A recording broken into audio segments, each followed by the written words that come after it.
Hi, this is Ben, and I have here the Gtongoko landscape staples. These are 6-inch, 11 gauge, and I just want to give you an idea of how well these work. They're pretty sturdy.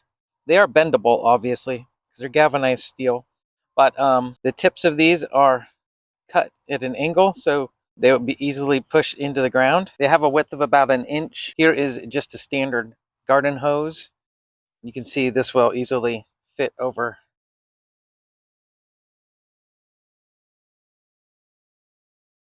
And I can feel it when it's pushing down into the ground.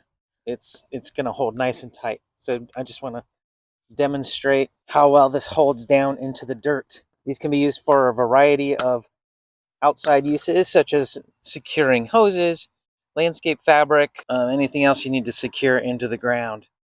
Pulling this up, I really can't pull it up real easily. Ugh.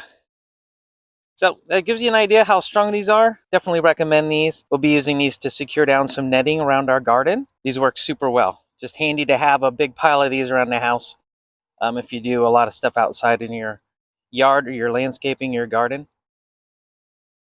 I hope this helps. Thanks a lot for watching.